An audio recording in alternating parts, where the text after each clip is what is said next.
Here I have got strong alkali with the weak acid, and there are only three colors: purple, green and red. Here I've got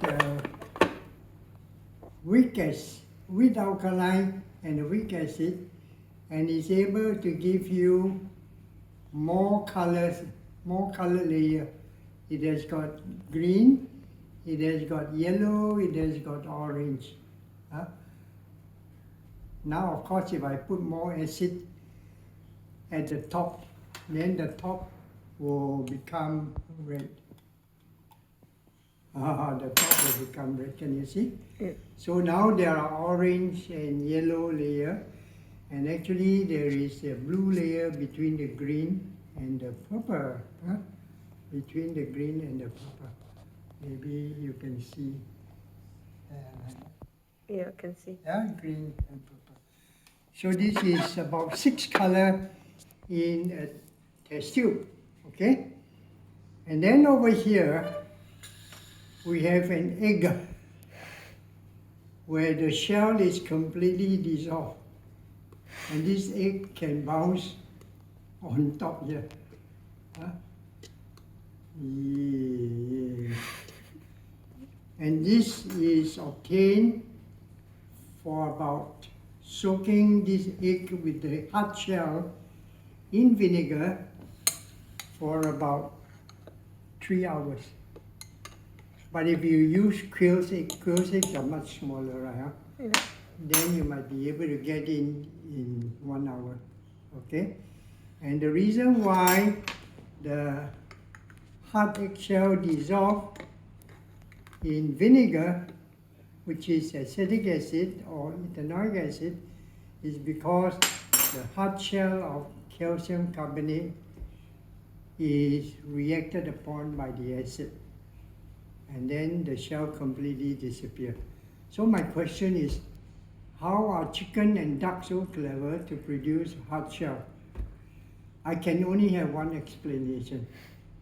And that explanation is, as the egg is formed, it comes down the track. And then somehow the chicken and the duck were able to produce some alkali calcium hydroxide, so to speak.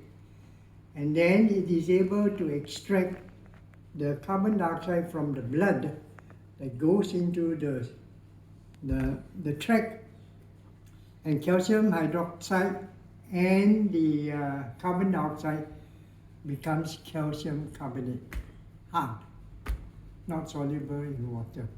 And that's how the chicken and the duck were able to incorporate the carbon dioxide into the calcium hydroxide of their alkaline blood. And that is deposited on the egg. You know, you see stalactite and stalagmite, right? Yeah. Those are also due to the fact that calcium hydroxide, which can be a liquid, is reacted upon slowly by the carbon dioxide in the air. You know,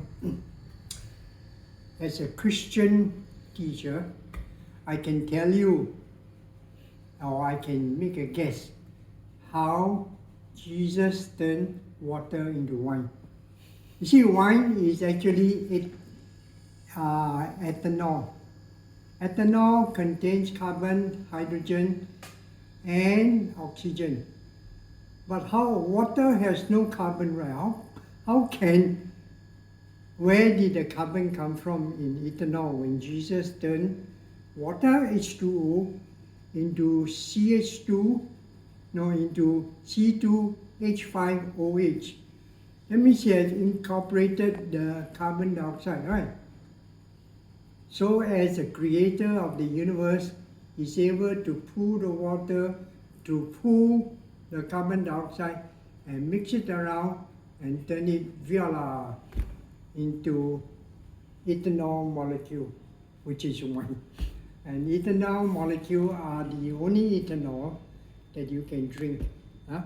All the other alcohol you cannot drink. is poisonous to the bloodstream. But if it is C2H2OH, it's called ethanol or ethyl alcohol, you can drink. Yay!